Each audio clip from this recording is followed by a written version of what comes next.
Welcome back. I need to tell you about something that haunts the companions, something that most warriors never understand until it is far too late.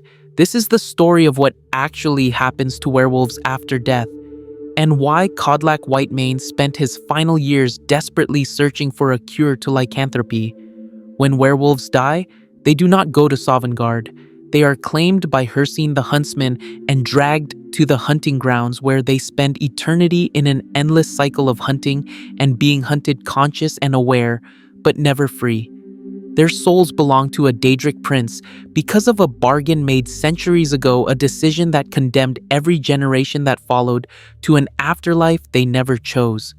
I watched this terror consume Codlak in his final days, saw the fear in his eyes when he realized what waited beyond death, and I learned that sometimes the greatest curses are the ones disguised as gifts. And if you genuinely enjoy this kind of dark storytelling, consider subscribing and liking the channel, but only if it truly resonates with you. I watched Kodlak Whitemane die afraid, and that fear taught me something most warriors never learn until death claims them.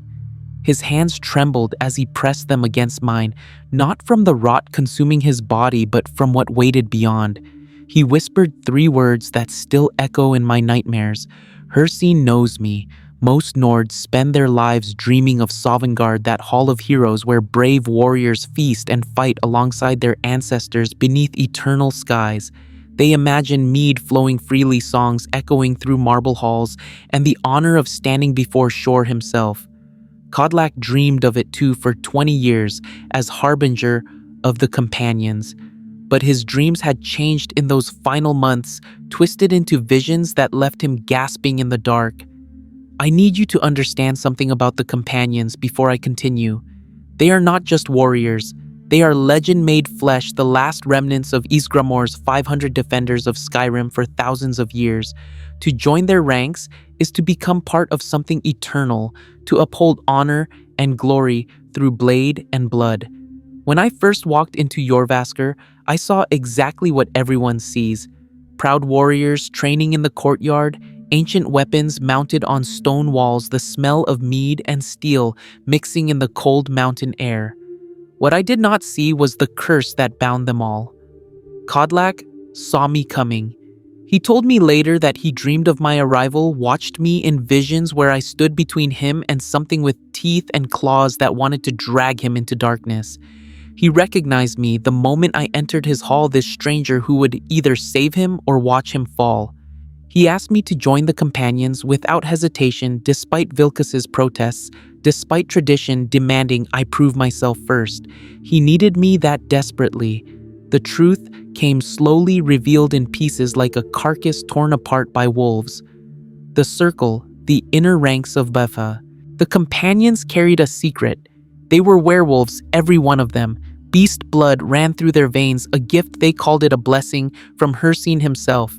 Skjor spoke of it with pride, describing the power that surged through transformed muscles, the thrill of the hunt when the moon called. Aela embraced it completely, her eyes gleaming when she talked about running wild beneath Skyrim's stars. But Codlak saw it differently. He understood what the others refused to accept. The curse began centuries ago with Harbinger Terrfyg, a man who thought he was making his warriors stronger. The Glenmoril Witches came to him offering power beyond imagination, the ability to transform into unstoppable beasts, to become living weapons that no army could stand against. The witches presented it as a gift, a blessing that would make the companions legendary. Terrfyg agreed, believing he was securing Skyrim's protection for generations to come. He did not understand he was signing a contract written in the blood of every companion who would come after him. The price was not gold or service or temporary sacrifice. The price was eternity itself. Every companion who carries beast blood belongs to Hircine upon death. Their souls are claimed by the Daedric prince of the hunt and dragged to his realm of Oblivion called the hunting grounds, regardless of how they lived, regardless of what they believed, regardless of their wishes or their honor. Terrfyg thought he was buying power for his warriors. Instead, he sold their afterlives to a Daedric prince they never chose to worship. Codlak discovered the truth too late, after decades of service, after becoming Harbinger himself. He learned that no matter how honorably he lived, no matter how many lives he saved or battles he won, Sovngarde was forever closed to him. The rot that consumed him in his final years was nothing compared to the knowledge that when he died, he would not join his ancestors in Shore's Hall. Instead, he would wake in Hircine's forest conscious and aware to be hunted for eternity. Let me tell you what the hunting grounds actually are, because the faithful speak of them like paradise, and you need to understand why Codlak was so afraid. The hunting grounds appear as an endless forest and grasslands beneath a sky that never truly changes. Ancient trees stretch toward horizons that promise no escape, their branches heavy with shadows that move on their own. The landscape is designed for one purpose: the hunt. Not the noble hunt of survival or necessity, but the eternal hunt where death means nothing and prey rises again to run once more. During daylight hours, where bears and fierce Nord hunters stalk the land pursuing prey that runs between the trees, the air smells of pine and blood and something else, something wild that makes your heart race before you even see movement in the undergrowth. Hunting lodges scatter across the landscape, but they offer no real shelter, no peace. They are just staging points between hunts, places where hunters sharpen their weapons and prey catches its breath before the chase begins again. Then, night falls, and everything changes. When darkness comes to the hunting grounds, two great horns blast across the realm, a sound so primal that it bypasses every rational thought and speaks directly to something buried deep in the mortal soul. The sound inspires mindless terror in everything that hears it, reducing even the bravest warriors to prey animals desperate to flee, because that sound means Hircine himself has arrived with his pack of werewolves. I have read accounts from those who entered the realm while still living mortals who found portals during the Oblivion crisis, or who were pulled there by Daedric bargains they did not fully understand. They describe Hircine as an enormous silhouette of a man, bearing a stag's twisted horns, a figure so massive that trees seem small beside him. His voice alone can reduce warriors to panic, a deep sound that resonates in your bones and your blood, and makes you understand that you are prey, that you have always been prey, that you will be prey forever. The hunting grounds operate on a cycle of violence, death, and rebirth. Inhabitants die in hunts torn apart by claws or speared through the heart or brought down by arrows. Then they rise again, wounds healed, memories intact, to hunt or be hunted anew. Death offers no escape. There is no final rest, no peace, no release, only the endless repetition of pursuit and violence beneath skies that never change. For Hircine's devoted followers, this is genuinely paradise. They speak of it with reverence, describing spectacular hunts where they test themselves against powerful beasts in a realm designed for the ultimate chase. The realm teems with creatures far larger and more dangerous than anything on Nirn beasts, specifically bred or summoned for spectacular kills. Even animal spirits are brought to the hunting grounds to populate this ecosystem of eternal predation. But for the companions who valued honor and brotherhood above bloodlust, who fought to protect rather than to kill, the hunting grounds represented the ultimate betrayal. They did not choose this fate. It was forced upon them by a harbinger's decision made centuries before they were born, binding every generation that followed without consent, without choice, without mercy. Codlak understood this in a way the others did not. He spent 20 years as Harbinger, respected across all 9 holds, a warrior whose tactical skill and commanding presence were legendary. But in his final years, as the rot consumed him, he locked himself behind closed doors and pored over old documents, desperately searching for a cure. Not because he feared death itself, but because he knew exactly what waited for him on the other side. He told me about the dreams that haunted him. He dreamed of Tsun standing before Shore's Hall, the guardian of Sovngarde, who judges whether warriors are worthy to enter. One by one, the former harbingers approached Tsun, and one by one their wolf spirits emerged and dragged them away from the hall's golden doors. Tsun turned them back, not because they lacked honor, not because they were unworthy, but because their souls already belonged to Hircine. The Daedric prince's claim was absolute. In the dream, Codlak watched helplessly as his turn came, as his own beast spirit attacked him, as he felt himself being pulled away from everything he had worked toward his entire life. But then, something changed. A stranger arrived to protect him, someone who drove back the beast and saved his soul. When I walked into Jorrvaskr months later, Codlak recognized me as that person from his visions. That is why he let me join without question. That is why he trusted me with his final desperate hope. He gave me a task that seemed impossible: kill the Glenmoril Witches and bring back their heads, the only known way to posthumously cleanse a werewolf's soul. The witches lived deep in their coven, twisted hag ravens who wielded fire and healing magic in equal measure. I fought through their lair, battled each one, and took their heads as Codlak had asked. I thought I had time. I thought we could cure him before the rot took him completely. But the Silverhand werewolf hunters, who saw all lycanthropes as abominations, attacked Jorrvaskr while I was away. They killed Codlak in his own hall, the Harbinger who had led the companions for 20 years, cut down by enemies who did not care about his honor or his desperate search for redemption. He died with beast blood still in his veins, his soul claimed by Hircine before anyone could save him. What do you think really happened in those final moments before Codlak died, when he realized the cure would not come in time? Drop your thoughts in the comments. The funeral was held at the Skyforge, that ancient forge blessed by the gods themselves. All of Whiterun attended. The Jarl stood beside common warriors, all paying respects to a man who had defended their city for decades. Aela lit the funeral pyre with her own hands, flames rising toward a sky that suddenly seemed very far away. Afterward, the circle gathered in the Underforge, the hidden chamber beneath Jorrvaskr where beast blood flowed in sacred pools. Farkas, Vilkas, and Aela stood around that blood fountain, their faces twisted with grief and frustration. Codlak had died without his only wish being granted. The old man wanted to be clean.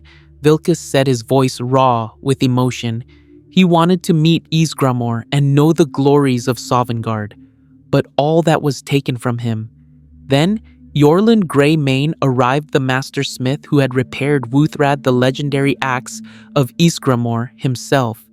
He told us that all hope was not lost, that we could still grant Codlak his final wish. The cure could work even after death if we acted quickly enough, if we performed the ritual before Hircine's claim became permanent.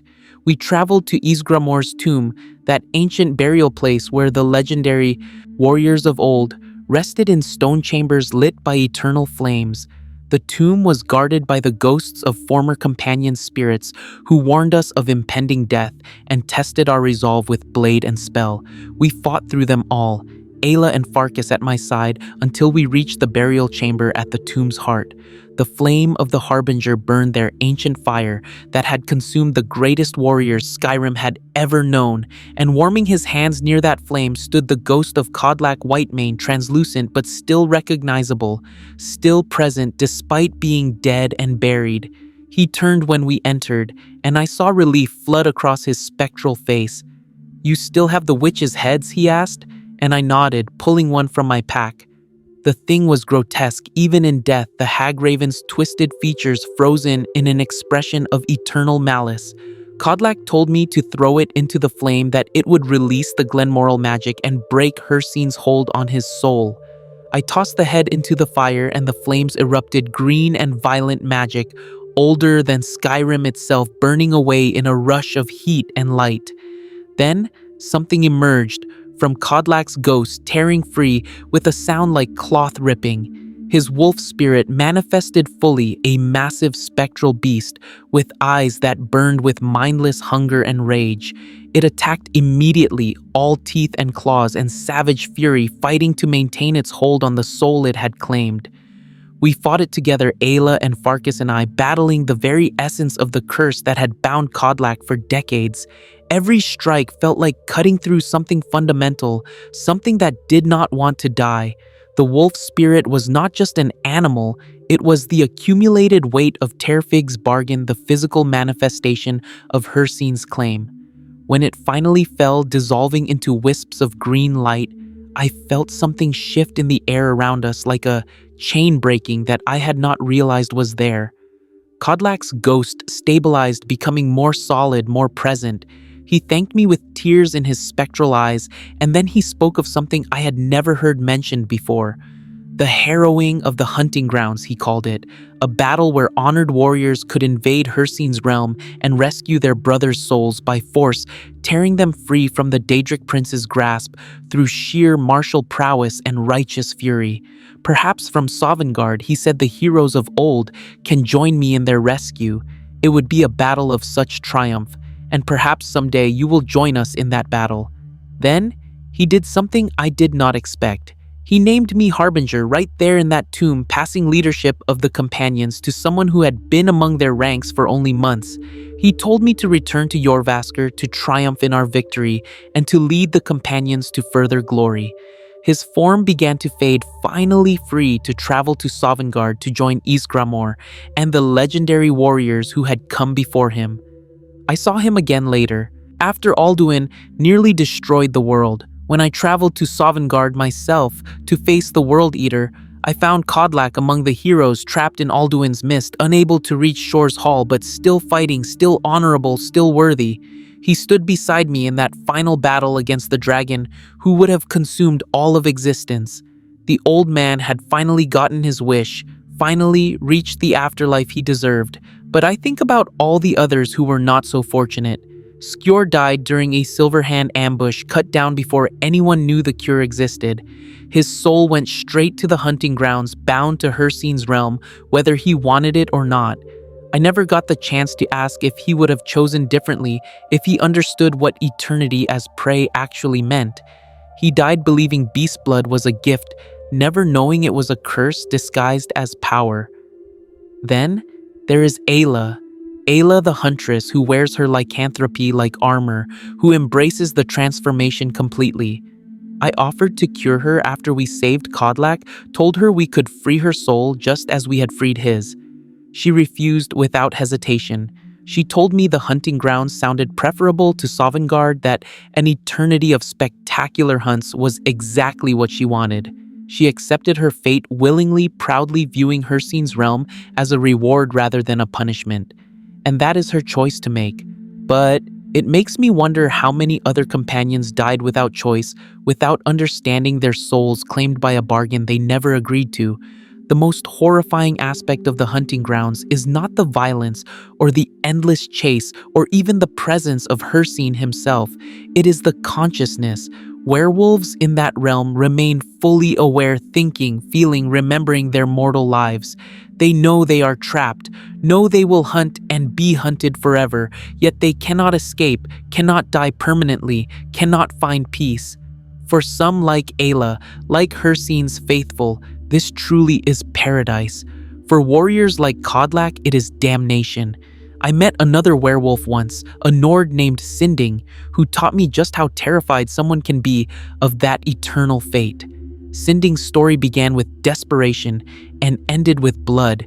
He was a werewolf who accidentally killed a child during an uncontrolled transformation, a little girl at the lumber mill in Falkreath.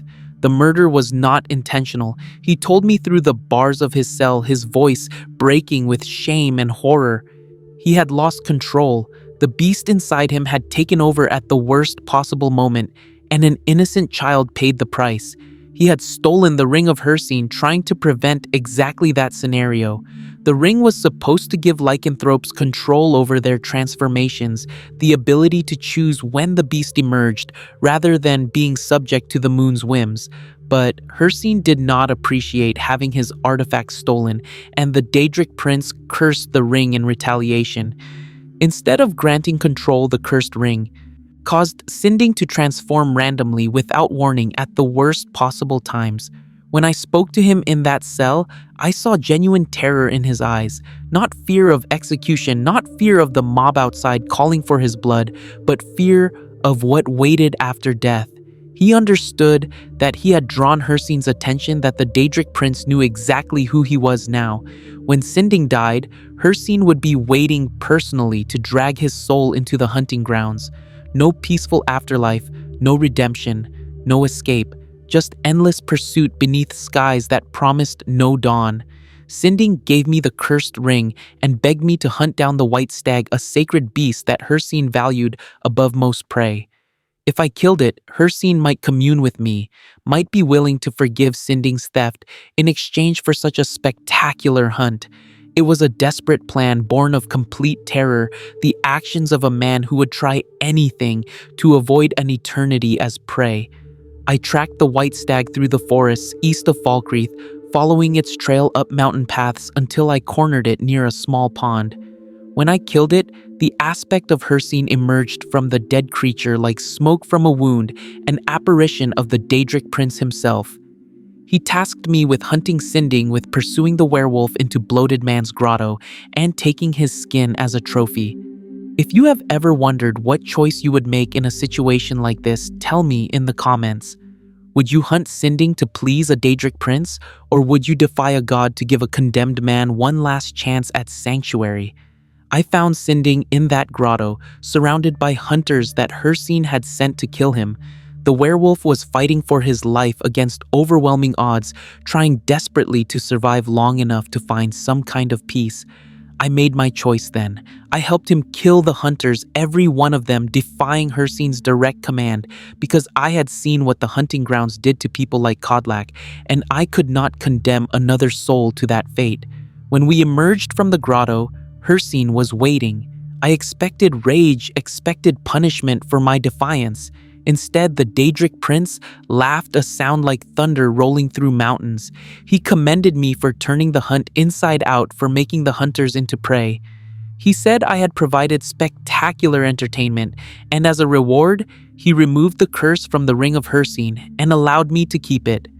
Cinding thanked me and disappeared into the wilderness, hoping to find sanctuary somewhere far from civilization where his transformations could not hurt anyone else.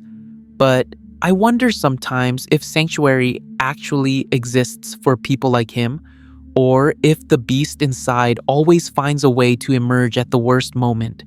The tragedy is that lycanthropy's curse becomes permanent the moment death arrives. Once a werewolf dies, their soul begins its journey to the hunting grounds immediately. The only way to break Hircine's claim is through posthumous cleansing, burning Glenmoril Witches' head in sacred flame and fighting the wolf spirit before the soul is fully claimed. And even that only works if you act quickly enough, if you perform the ritual before the Daedric prince's grip becomes absolute. I cured as many companions as I could after Codlak's funeral. Vilkas and Farkas both asked for my help, finally understanding that beast blood was not the blessing they had believed it to be. We traveled back to Ysgramor's tomb, with more witch heads performed the ritual again and again, fighting wolf spirits until my arms ached and the flames burned low. Each time I watched their faces as the curse broke, saw relief flood through them as they realized their souls were finally their own again. But there were so many others I could not save. Hundreds of companions had died over the centuries with beast blood in their veins, their souls claimed by Hircine before anyone understood there was a cure. They are all in the hunting grounds now, running through endless forests, pursued by werebears during the day and Hircine's pack at night, conscious, aware, remembering everything they lost.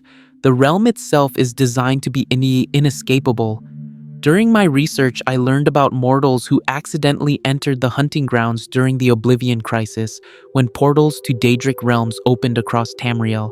Prince Atribus Midi and a wizard named Ejmar Sul found themselves pulled into Hircine's domain while trying to reach Vivek City.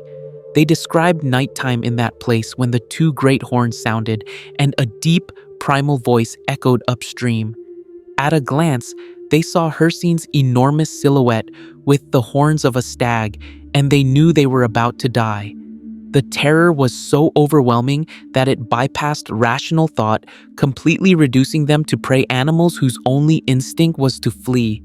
They only escaped because members of a Khajiit clan sacrificed themselves, staying behind to stall Hircine and his pack long enough for the prince and wizard to find a portal back to Nirn. Those Khajiit are still there now in the hunting grounds, dying and rising, hunted and hunting, trapped in Hircine's eternal game. If this story has kept you listening this far and you want more of these dark confessions from Skyrim, hit that subscribe button. It tells me someone out there is still paying attention to warnings like these. The most chilling part is how the hunting grounds can be paradise for some and damnation for others, but Hircine does not care about the difference. To him, they are all just participants in the hunt, all serving their purpose, whether they embrace it or not. The Daedric Prince operates on his own logic, following rules that make sense only to an immortal being whose entire existence revolves around pursuit and predation. There is something called the Law of Fair Hunt in Hircine's doctrine, a code that demands respect for the balance between predator and prey. He honors both the hunter who makes a clean kill and the prey who puts up a spectacular fight. In his own twisted way, Hircine is not cruel compared to other Daedric princes like Molag Bal or Mehrunes Dagon. He does not torture for pleasure or destroy for chaos. He simply hunts and forces others to hunt eternally alongside him. But that lack of cruelty does not make the hunting grounds any less horrifying for those who never wanted to be there. Codlak valued honor over violence, brotherhood over bloodlust, protection over predation. Forcing him into an eternity of hunting would have destroyed everything that made him who he was. It would have been a betrayal of every value he held dear, every principle that guided his life. That is why I fought so hard to save him. That is why I killed those witches and performed that ritual and stood against his wolf spirit in a tomb lit by ancient flames. Because everyone deserves to rest among the afterlife, they chose not the one forced upon them by a bargain made centuries before they were born.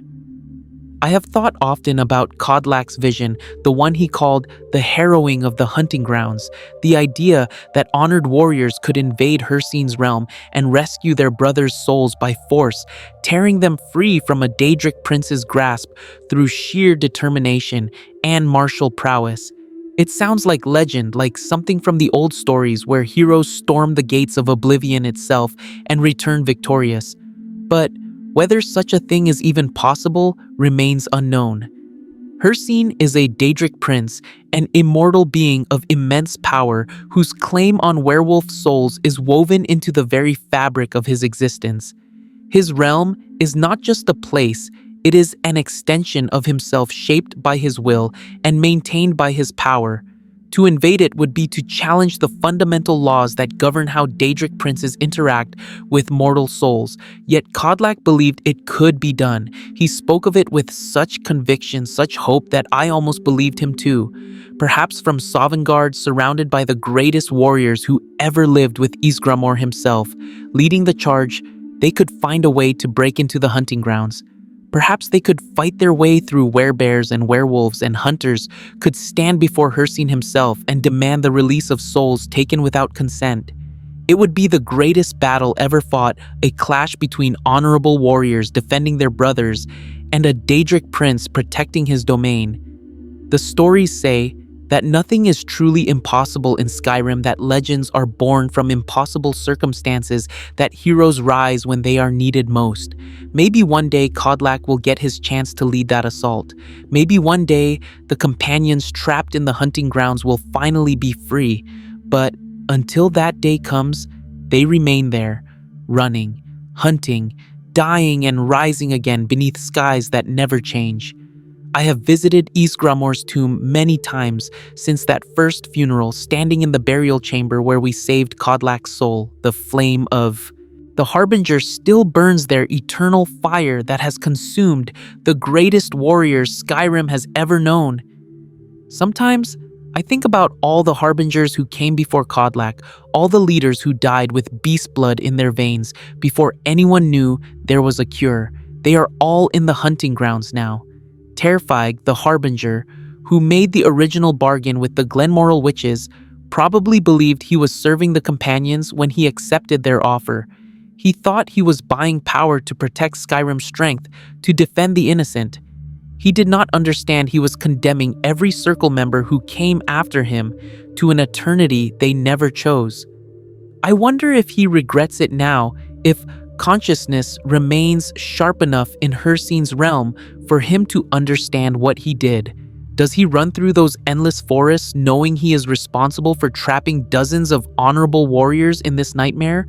Or has the constant cycle of violence eroded his memory, worn away his guilt until only the hunt remains? The other harbingers, the ones who came after Terrfyg and inherited his curse without choice, what do they think about their fate?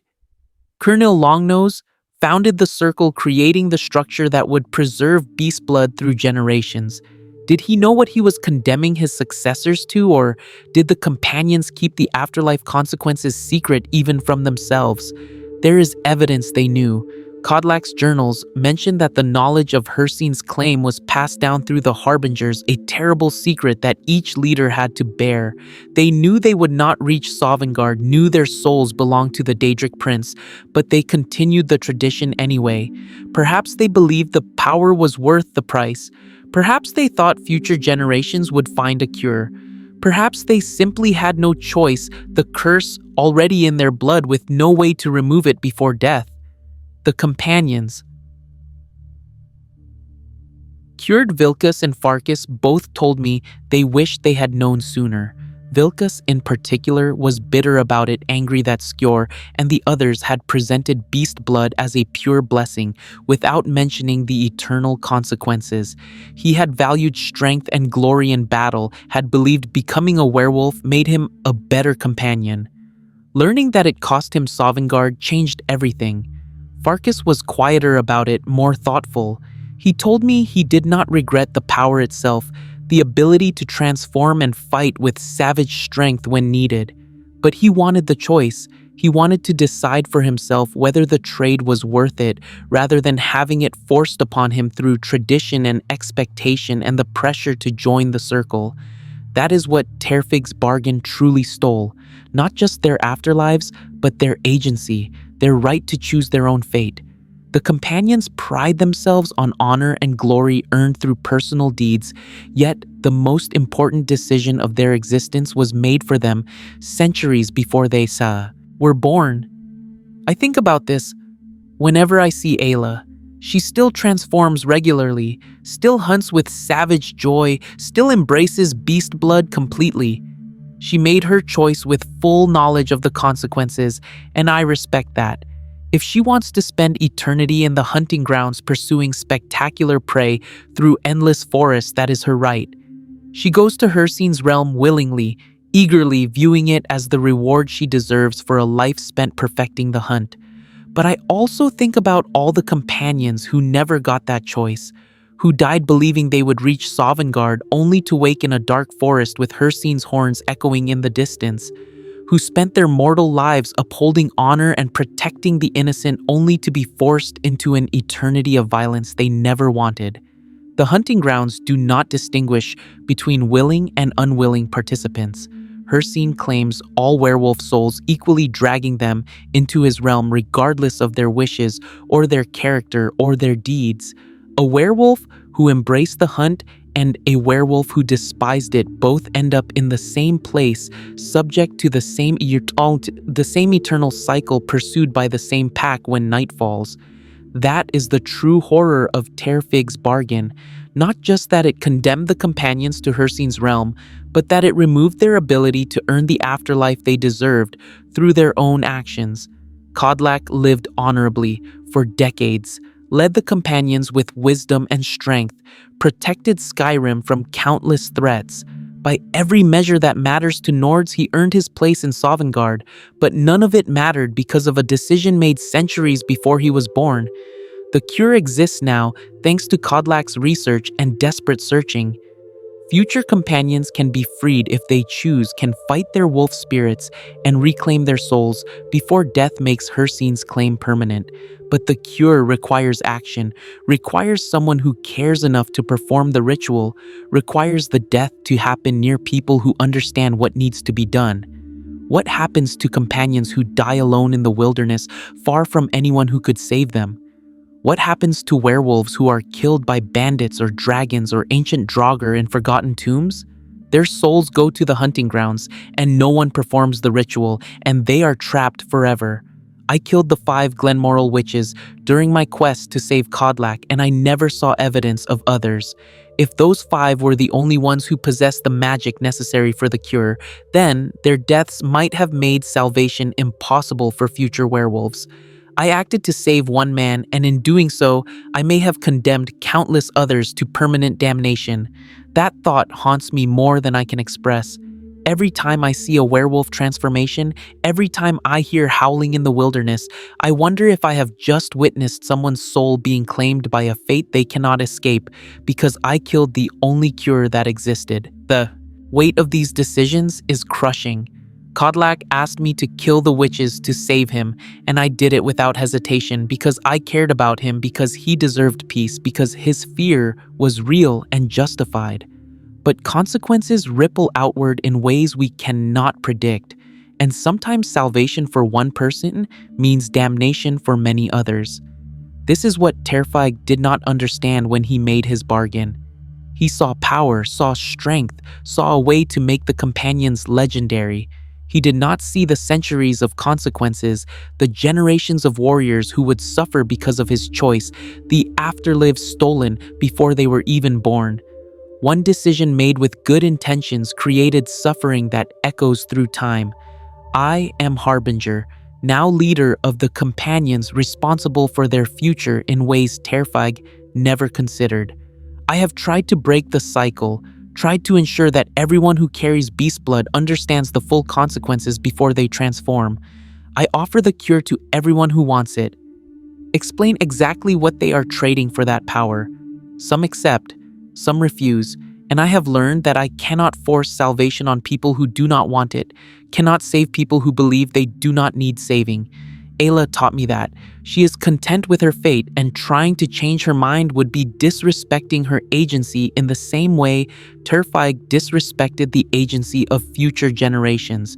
But I remember Codlak's trembling hands, remember the fear in his eyes when he whispered that Hircine knew him. I remember Sinding's terror in that jail cell, remember how desperately he tried to avoid the hunting grounds even after accidentally killing a child. I remember all the companions who died before the cure existed, before anyone understood their souls could be saved. And I remember the stories of what the hunting grounds actually are. Not a noble afterlife of glorious battle, but an endless cycle of pursuit and violence where consciousness remains sharp and memories stay intact.